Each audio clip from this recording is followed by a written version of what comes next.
Hi. Hello. Is it on? Okay. So this is the last talk of the day, which means I'm between you and the beers and the party at the end. So I kind of feel like no matter what I say, I'll get a clap in the end and then you'll leave, so it's good. And the other thing that's a bit weird is that this side of the room seems to have left for drinks already. Don't know what's going on here. It's a bit odd. Cool. So I've actually been here for, I think this is my third year or fourth year at Rubyfuza.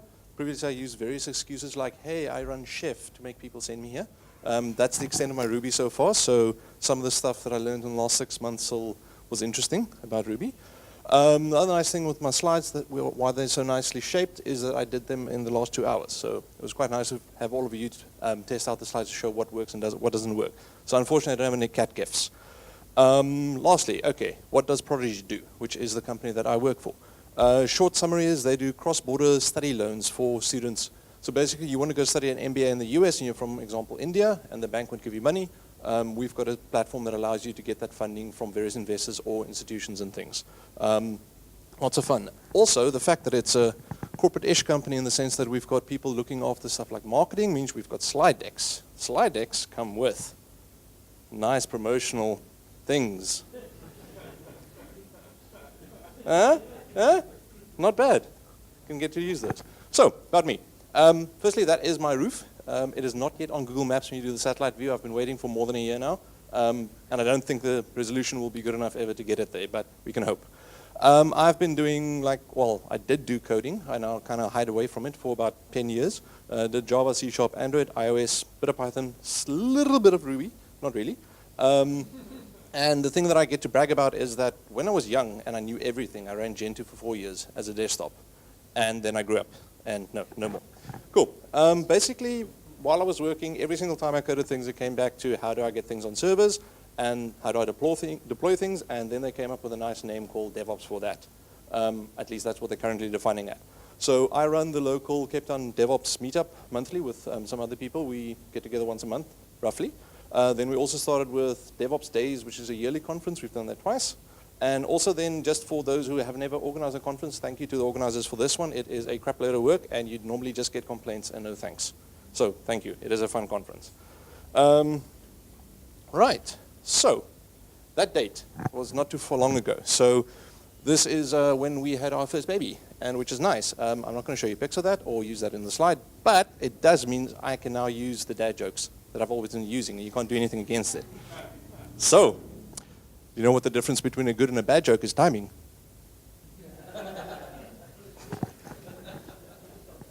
And thanks to Rob for the spaghetti joke, because now I can tie it in with where all the JS devs go when they can no longer find work. They go to the...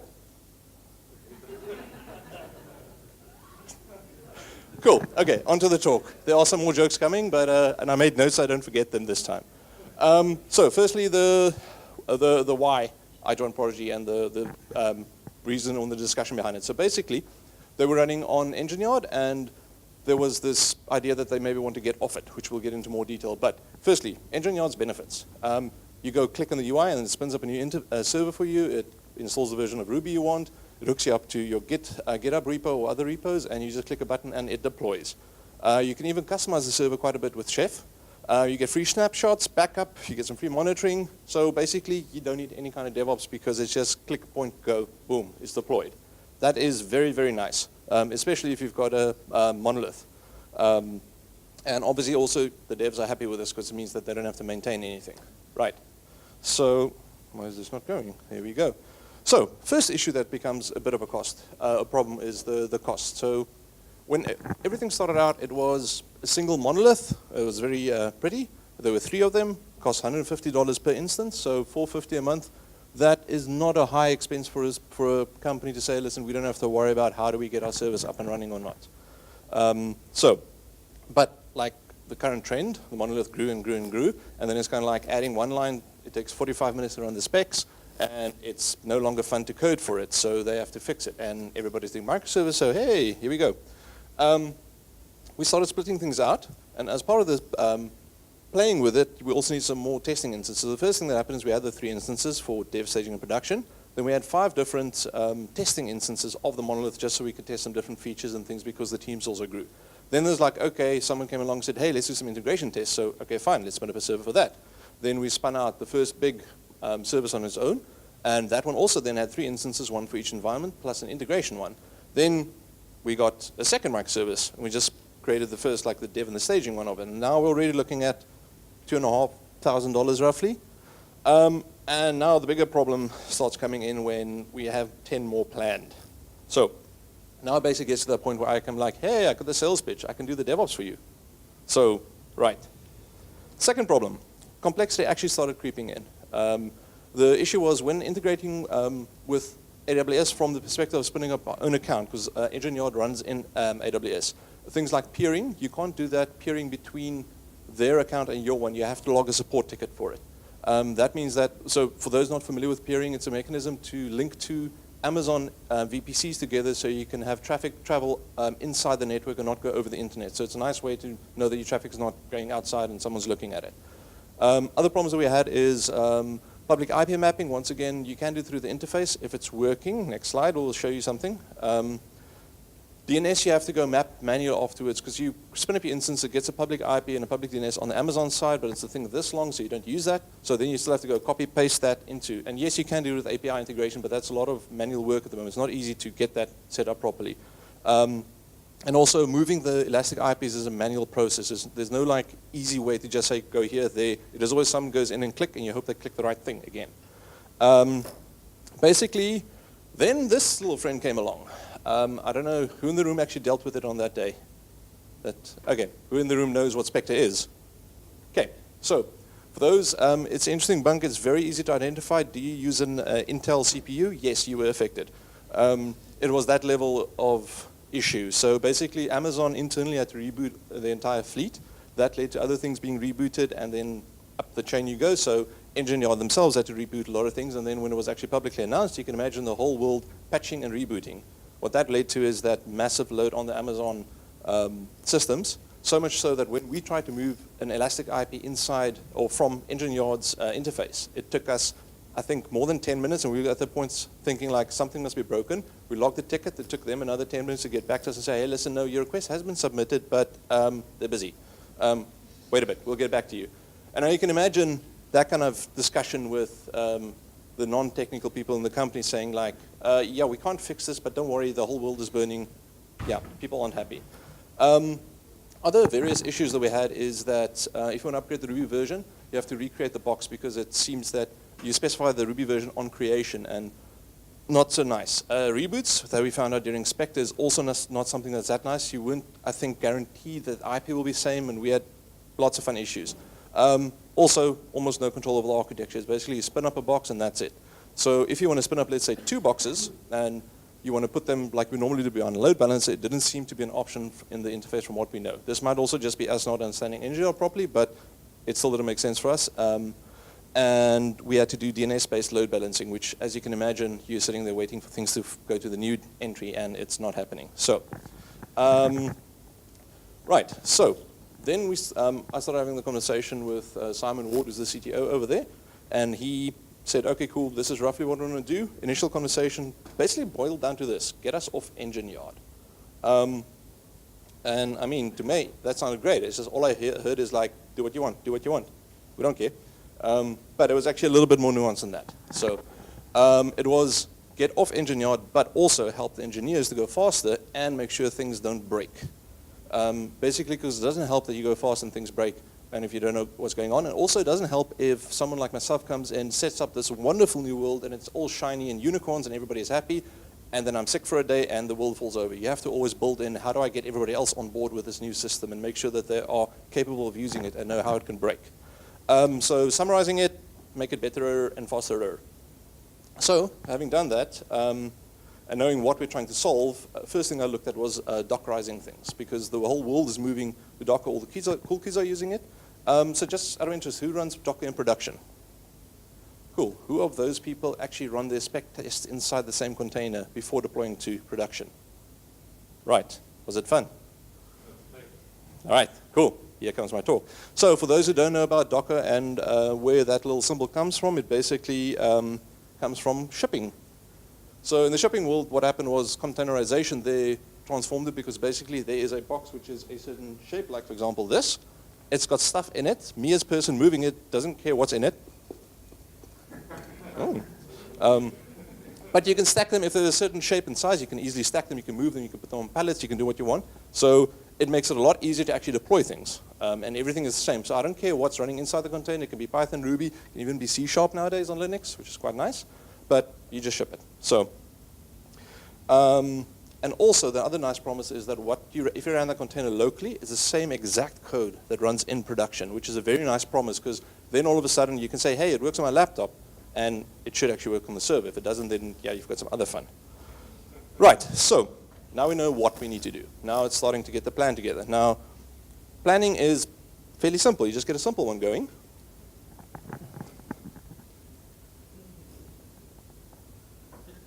So, Ruby is not compiled, so I don't have to worry too much about runtimes. Basic steps seem to be create the Docker file. Inside, you tell it to copy the Ruby app in. You do a bundle install because that's the only thing Ruby needs to run, right? And then you deploy the container, and then boom, go over the deployment party and say, okay, job's done, all over. First thing is like, okay, let's figure out which base image to use because the internet has this whole list of images that you can use, and that means less work for me. So, went to look at Ruby. So the first thing here is like, the first bit makes sense. I can understand, okay, that's the Ruby version, but then it's like, wow, there's a lot of versions around here. Which one to use? Now, luckily, each project had a version of Ruby it was running in, so I could at least figure out what the minor version is that I should pick there.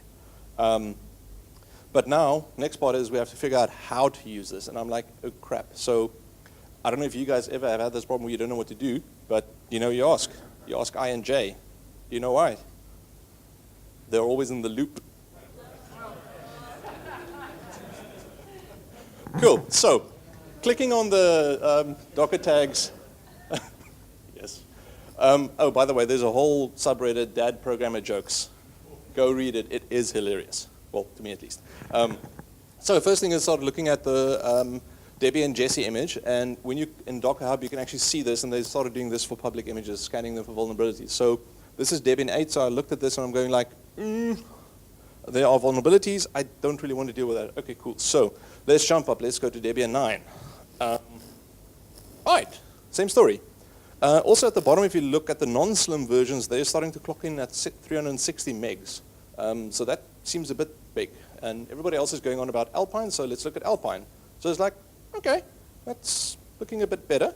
It looks safer. And I mean, when you start playing with Alpine, it basically boils down to this. And I mean, that's kind of like, okay, doesn't seem too hard, does it? Okay, so first thing I do is, we are not in the world like Gijs, who left the Shire. We are still very happy in the Shire with most of our systems. Postgres is good to us. So we use Postgres. So first thing is, okay, grab one of the images I want to update, and I install Postgres. Right. Okay.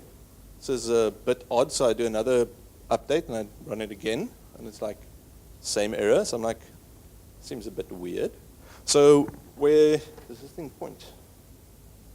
Oh, yes.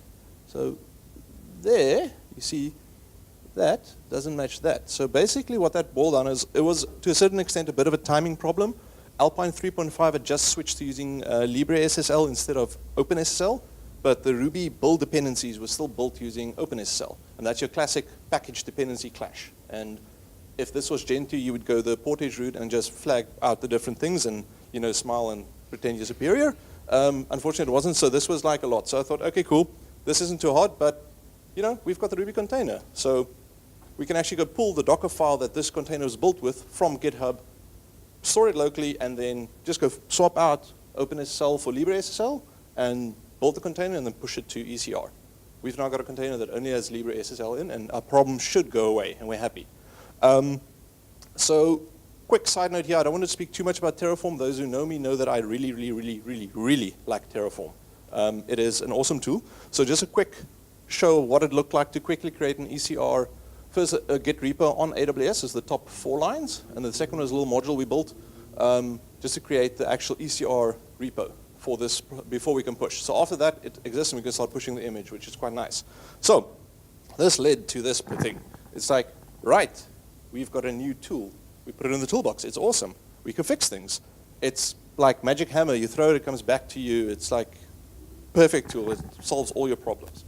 We'll get back to that one a bit later, though. So, second thing we started hitting was the actual Docker file order. So, this is kind of like copy the files in, bundle configures things, because you need to get to your server, and then you do a bundle install. So, first thing there to notice is the two environment variables for gems username and gems password. The nice thing with Docker is you can actually, with the more recent versions, pass in build arguments that don't exist in the container afterwards, which is useful for things like this building, because it means you don't persist that value inside the container. Super, super useful. Also means you don't have to put these configs in your repo and commit them, which is a bad idea. So basically, this was good when I ran it the first time. And then this happened.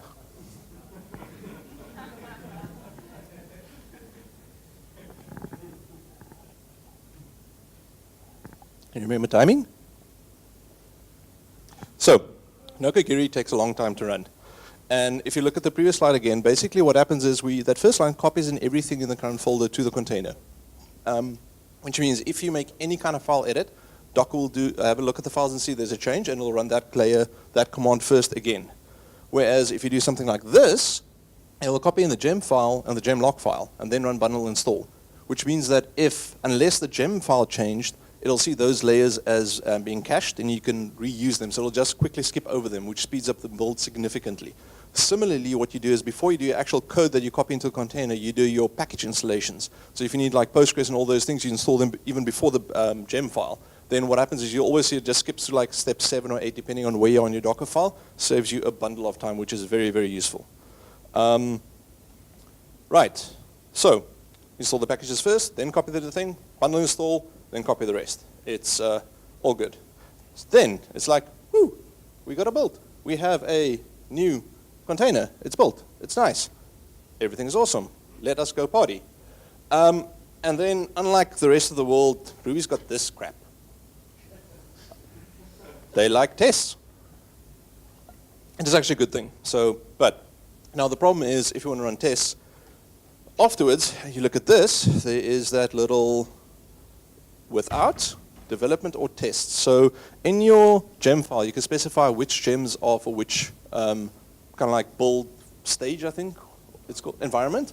And if you don't have the test gems there, guess what? You can't run RSpec because it simply isn't there. So now it's like, oh crap. Now I have to figure out how do I run tests in this container without modifying it again or something. And it's like, okay. So what I did learn then is you can, if you built your container, you just gave it a local name, even before pushing it, you can then reference it and actually build another container, which is very nifty. Because this time around, what you do is we first rip out whatever the config was, the delete without config. Then we do the bundle install again, but this time around, we only rip out the development one. So now we get our test gems in there, which means now we can start running our tests in there. So it's kind of cool. It's like one step forward. This is, it's going well so far. This is probably like, I think a week or two into the whole process. So I'm like feeling confident. This 6-month estimate to move a couple, I think it was 7 or 8 services off and into new Amazon infrastructure, it seems doable. People seem happy. Then I started running tests. So for those who have not yet used the Ruby Racer, it is a gem that is an embedded V8 JavaScript interpreter into Ruby. So it's used for testing JavaScript by running it. So I saw it there. It doesn't seem to be a bit of a problem. It hooks into Chrome driver if you want to use that to actually, because you need some kind of V8 library to actually run this stuff. So it seems like, okay, everything is happy. And then this started happening. This is an actual issue I logged on the one project, where if you look at the top block of code, you can see that I'm listing everything in that one folder. And once again, the important bit is there. You can see the Chrome driver, and you can see it is flagged as being executable. And then when you try and run it, it tells you, well, that file is not there. Yeah. This is where I start going like, okay. Try to run it again, and again, rebuild the container with the test, build it again, and it's like, okay, no. So this is where you start diving into deeper things that differ in Alpine than between, let's say, Ubuntu or Debian. So muscle versus glibc. Who knows what those two things are? Right. You've also obviously had issues. Basically, glibc, I think it's pronounced or glibc, I'm not sure, is the standard library used by the kernel or to interact with the kernel. So it's a set of commands that you can call. Muscle is a different implementation of that, which is more focused on security, and that's why it's in the Alpine distributions instead of the normal glibc. From what I understand, this is now where things get a little bit hazy for me. So basically, this doesn't seem to be a bit of a problem. It seems to be some kind of versioning problem with different libraries. So I go about and I play, and the next thing you know, we have this. So you can see there, I've tried different versions of libv8, different versions of Alpine, added some Postgres stuff, with Ruby Racer compiled differently, all of that. So this all came from this bloody thing. Reason is, that it wasn't actually this shiny hammer because I saw the problem and this hammer solves that problem, so it solves everything, when in actual fact it was more of this kind of hammer. Yeah, so after I think this took me 2 or 3 weeks to solve, the entire solution to the problem was rip out the Ruby Racer gem, install Node.js, because guess what? It ships with the V8 engine, and it's in the official Alpine repos, and then set an environment variable. Done. So now we're starting to get happy. It's like, okay, we see a lot of tests are passing. Looks like fun. So obviously, party time. So the only issue here is like, now you start thinking, cool, we're ready to deploy. Now you start thinking, because obviously the development and deployment process is almost done. Now you start thinking about security. So a couple of Docker security gotchas. Who knows what the issue with layers is when you build containers? Oh, this will be a fun one then. So basically what you see at the top is the command you would have inside your container. So you say run bundle config, and it configs it using that nice argument that you passed in. So that username and password still doesn't exist anywhere. Right, we are all happy. The only thing is with Docker, when you pull down a container, you can actually inspect it and tell it, list me all the layers. And then you can go for that second layer, go show me what that layer looked like, and actually go into the container and see what it is, which means you can actually see files inside there. So what bundle config actually does is it goes and plonks that down into that little file, and you can just cat it, and then you see there. So you can actually get the configs out. So how you fix that is by, 2 slides on, I first have to get in the dad joke first. So Forrest Gump's password, who knows what it is?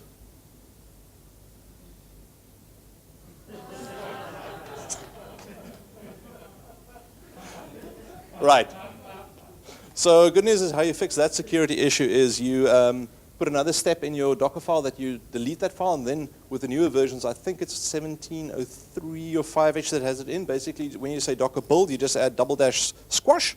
And what that does is at the end, when it has built the image successfully, it takes all the layers, squishes them into a single layer, and then that's the one that gets pushed. So you can't then go look at the old layers that created that final layer.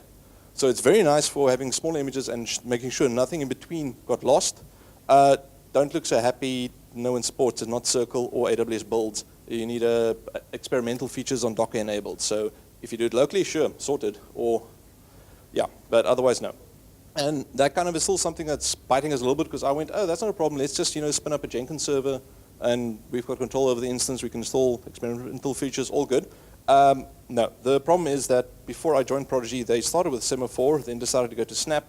Snap got deprecated or taken off the market, and then went to Circle. So when I said, let's go to Jenkins, I said, we're not doing 4 CR servers in 1 year. Sorry, wait for 2018. So hopefully this year. Right, so now we're at the happy point where we've got a container. We think it's secure. We want to spin it up. The only problem then with normal Ruby apps is that you love those YAMLs with those different environment stages, and you put the configs in there as plain text. Which means that if I get one copy of the container, I've got all the different environments, secrets and things. Luckily, there's a built-in thing where people read environment variables. Now, the issue with environment variables is how do I get this onto the server? So this is now where a little bit more of the DevOpsy bits come in, where AWS has this thing called KMS, which is a key management service. So it can create encryption keys for you and can use it in the CLI. I've got a sample in the next slide, so we'll get to that. Basically, what that allows you to do is you tell AWS, here's a string, please encrypt it with that key, give me back the string. You get down a nice big blob, you take that, you chuck that into your repo. You've got some Terraform that actually will then go and put that in an Amazon service called Parameter Store. It is able to encrypt configs for you as well and slots into the normal permission profile under IAM for services. So what that effectively means is you take an encrypted string, you can put it in version control because it's encrypted, and unless you've got access to the key, it means that you can't even see what that value is. What's nice about it is now, all of a sudden you've got version control for your configs. So if someone went to change something, doesn't matter, next time this is run, and you run this with every deployment, it'll go and update the config to the value that it's supposed to be, which is super, super, super useful. So this is what it looks like. Basically, the top command is, once again, I don't like running Ruby locally, so I found that that hex dump chunk over there with all the other bits will give you that nice long secret base that you normally generate with Rails. So all that's happening over here is I'm saying AWS with some region parameters, KMS encrypt. I give it the key to use to encrypt it with. I tell you the context. The context is just an extra little bit. It's not quite like a salt, but it's a way to see in which context this value was encrypted with. So it does matter when you do the decryption, whether or not you can specify that context. Then what you get back is a whack like this, and this is the bit that goes into version control. It's obviously you can't decrypt it unless you have the key, and the nice thing is you can't actually ever get the key. Amazon doesn't allow you to pull that key locally, so the only way to get that string decrypted is to send it back to the Amazon API and say, please decrypt it for me, and you need to have a user that has permissions to be able to decrypt it. This is a very nice other side effect, which means that for production, with policies, I can give you the rights to encrypt data for production, but not decrypt data. So as a developer, if you need to get a new config into production, you can encrypt it, commit it. Terraform that runs on the CI server will go put it on the server for you, but you cannot look at the other configs and decrypt it, which is a very nice security feature. The last little bit, where's the button over there is, that's just if you've got the AWS CLI installed, that's how you would get that specific secret. So you can see there you need to the name, and then at the end you just say it with decryption. And that gets you the value on the instance. And once again, if you've set up your IAM roles correctly on the instance, there is no username and password that you need to give that box to be able to get stuff. It just goes, calls it, gets it, if it has the right permissions. So now we're nearing the end of what I'm going to be covering in lots of details. So basically the next one up is deployments. So now we've got a container, we want to go put it on a box somewhere. When you start spinning up many services, the first thing you're probably going to hit after you're able to get your code on the box is like, okay, how do I find the other services? Because you've got 5 microservices and they need to know about each other. So once again, without worrying about implementing an external tool or thing, there's a very cheap and dirty way to do it on Amazon. What you do is you can create a load balancer inside your VPC. So it can only serve traffic inside the VPC. Then what you can do is you can go create an Amazon SSL certificate that's used by the load balancer. But what you do is you create that with a resolvable top-level domain outside. Something like, for example, we use internal.pdg.io. Create that wildcard cert, add it onto the load balancer. Then, with Route 53, you can override DNS lookups inside the VPC. So all of a sudden, you go register that internal.pdg.io, you put a wildcard DNS entry in there and say everything on this thing pointed at that load balancer, please. So any service that spins up inside the VPC will go and say, okay, cool, I need, let's say, payments.internal.pdg.io, which, once again, that URL is common across all environments because it's inside the VPC and everything is named the same. So you can then do that lookup, and it goes and says, what's the DNS for this? Oh, it's internal load balancer. Load balancer serves that traffic over HTTPS for you as well, which is super nice, and the certs are free. The load balancer costs $15 a month, and that kind of feels like, in terms of developer time, a very cheap way to get things going. It's not perfect. So then what you do is each service is then created inside an auto-scaling group. As its auto-scaling group brings nodes up and down, it communicates with the load balancer. Load balancer knows where these other instances are, does health checks, and then starts routing traffic there.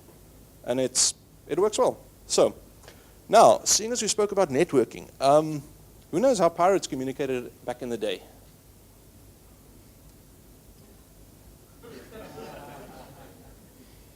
Oh, I see the jokes are wearing off. Cool. Okay, so without going into what our current infrastructure looks like, but a quick summary is basically we've got a couple of load balancers running to expose services to the external world as well as internally. For each project, we've got a little Terraform folder in there. From your perspective, if you want to launch a new service, your responsibilities are creating an IAM role for your service to give it the correct permissions that it needs to run. Define what the launch config looks like, which is how big is the server, how many do you want? You define that per environment with variables. And then you say, okay, where do I want to hook this up? So by default, all services are hooked up into the internal load balancer so other services can discover them. There's also an external load balancer. And then if you want your service outside of the world, then you just hook it into that external load balancer. So that's just a little hook it into the listener, and it's servable. And also, we haven't moved our DNS yet, but we're in the process of. Once that is done, even the DNS entry for external resolution of that service will form part of your service's code base. So if you want to rename your thing, it's commit, and then once it gets to the CI server, it runs a Terraform, which does a plan. For those who haven't used Terraform before, it does a plan phase, which tells you, this is exactly what I'm going to change, which is none of the other tools have that, and that's the thing that gives you the biggest safety net with regard to infrastructure. Because you can go through that, review it. We're not there yet, and I've done it before, but you build it so that when you create a PR, it runs Terraform plan, takes the output, commits as a comment on your PR, and then you can review it over there, and then other people can say, hey, listen, is this doing what it's supposed to do or not? Or, hey, why have you got that naming convention? Or why are you spinning up 50 services? Which is, all of a sudden, creating and changing infrastructure becomes part of your normal code review process, which is very, very cool. So, our current situation with Docker is kind of like this. We've got stacks. Some containers got crushed a little bit. I can show you in the next one why. But it's kind of there, because what you would have noticed is I've not mentioned Kubernetes, Nomad, Docker Swarm, or any of those other funky tools yet because we don't use them. Not yet. That slide, basically, this happened, I think it was on Wednesday. I made a change to the Sumo Logic container to reduce some of the logs, and then did a quick with Chef fleet-wide restart of containers. That apparently caused a rate limit thing on Sumo to kick in. Net effect is they got a lot of back pressure and the containers were all spiking. So you can see top one, the actual CPU usage spiked, and you can see the bottom one that the load averages were not happy for those instances. And Sumo runs on every instance, so yeah. It was a fun morning.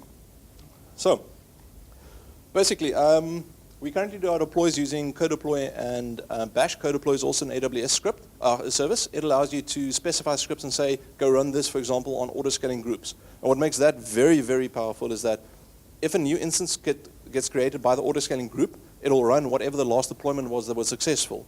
Which means that should you want to scale up and down, it's purely is there a rule or is there a human that goes and tweaks the knob to make things more or less. It comes up and installs the last successful version of the code that was deployed and pulls the configs from the parameter store. So you don't care about your servers anymore, you just can create them up and down, which is another nice side effect which I'll get to a bit later. We've got that fake service discovery that I spoke about, and we're kind of actively avoiding Kubernetes at the moment. The main reason for that, once again, is that while I'm probably able to run a cluster safely and securely, and one or two other people at the business are as well, this is not a risk we are prepared to take for the business. Because while it's cool and yes, it solves a lot of problems, it also means that should for whatever reason, because like I said, we're 3 people at the moment-ish with that I think we can run. One person's sick, another person leaves the company, you're down to one person knowing what's going on. And that kind of feels like a massive business risk. And we're very heavily invested in AWS, so there's no option for us to say, hey, listen, let's just ditch and go to either Azure or Google, which have got managed Kubernetes services. Amazon has got one now in preview. It's not yet out, but once it is out, then we'll evaluate it and we'll see. But also, once again, with Kubernetes comes a lot of complexity, retooling the devs again. And even though the world is moving that way, it is, be careful, it's not just happy land again, because overlay networking is interesting. So, other thing is, we are still getting comfortable with Docker. Docker comes with a whole host of commands that you need to learn. How do I copy files into a container, out of a container? What happens when the container suddenly died? Oh crap, my files are gone. But I just put something in there. So there's a lot of learnings that happen, and you want to have that happen in a safe-ish environment where people can play and see, oh, it broke, and then they start asking questions about, okay, but how do I get through the logs? Because my log file and var log is no longer there. Oh, we're shipping the Sumo directly from the Docker daemon. Oh, okay, that's interesting. So lots of learnings there that still have to happen. On that note, log aggregation is actually quite fun, because at that level of logging, you start worrying about things like line breaks. How do I handle a multi-line break? Is the log in a format that can be passed by whatever you use on the other side, Elasticsearch or Sumo or whatever? So there's a lot of things you actually have to grow up and learn. How do I build my app to do this? So all of a sudden, the devs are no longer just writing code. They're worrying about other things outside, and that's what you want. You want to get to the point where they, A, know how to deploy their own things, how to monitor them, and also what's going on the inside, and say if it's healthy or not.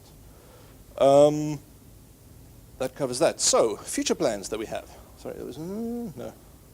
Is, we started playing with Prometheus and Grafana. The main reason is Prometheus seems to be a clear-ish winner in terms of monitoring things, or at least collecting data. And what we found so far that is also super useful is we've got a fairly interesting IAM or multi-Amazon account setup. We've got a master account where all the Docker containers and users live, and then we've got a separate account per environment we run. And then with IAM, we've got access set up between all of those. So when I'm on a dev instance, I can pull an image from the master ECR repo without specifying credentials once again because the permissions are set up correctly, which is super cool. Similarly, we've done VPC peering between the master account and all our environment accounts in that one direction. So dev and master can talk to each other, but dev and staging can't. Net effect of that is Prometheus has got a built-in function where if you've got the right IAM policy, once again, to do EC2 describe and certain other things, you can give it VPC IDs and say, hey, go discover instances for me.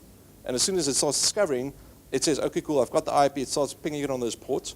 Those ports were opened as part of the default Terraform config for any new service.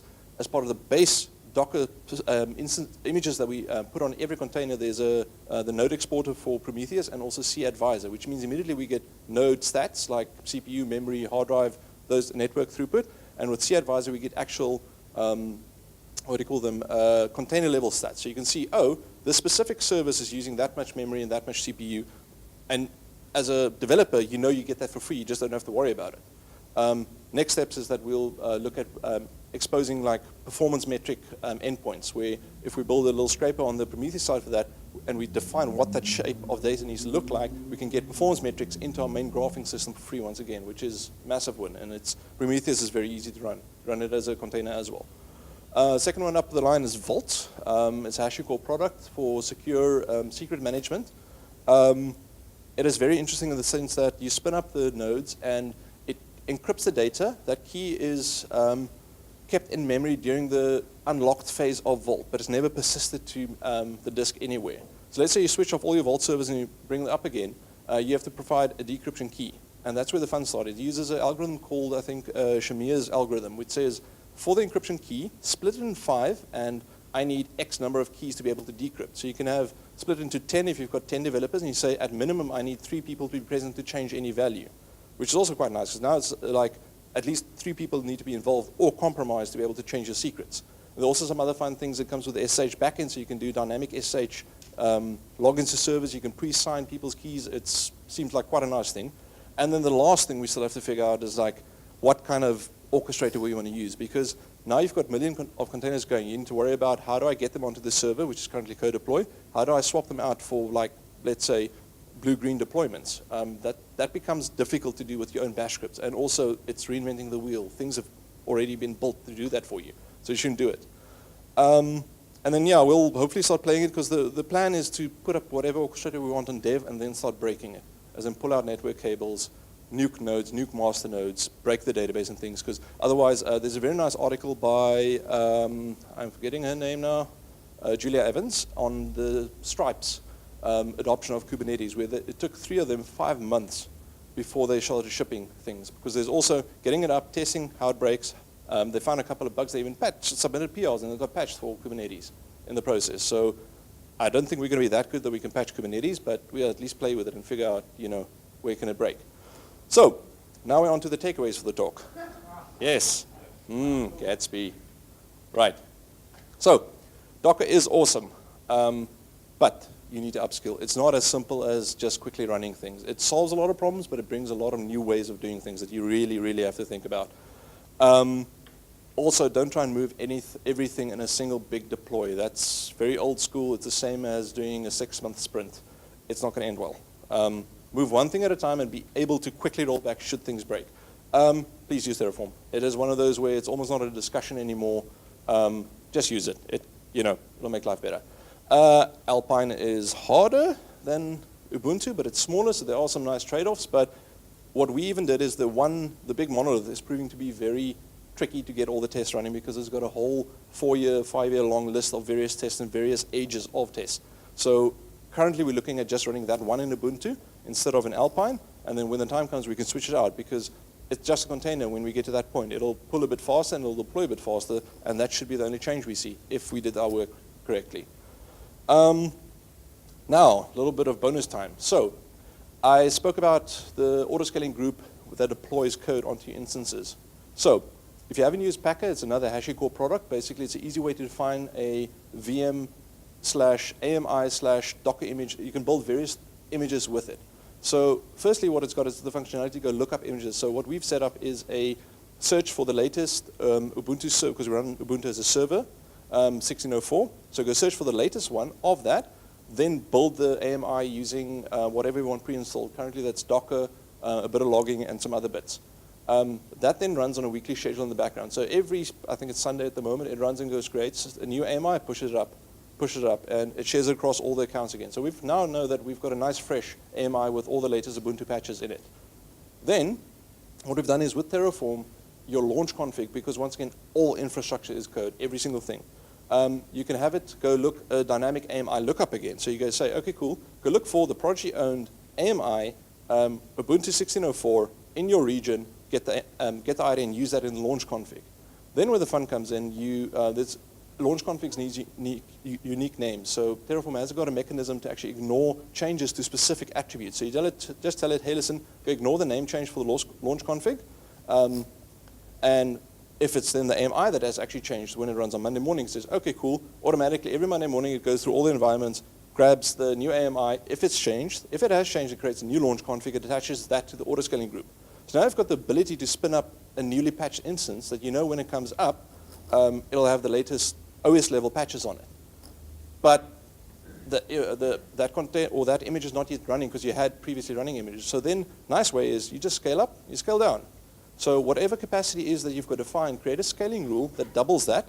So it scales up and then give it like 5 or 10 minutes, however long you feel comfortable that the service needs to come up and settle. And then you scale down again because auto scaling groups by default will terminate the oldest instances first.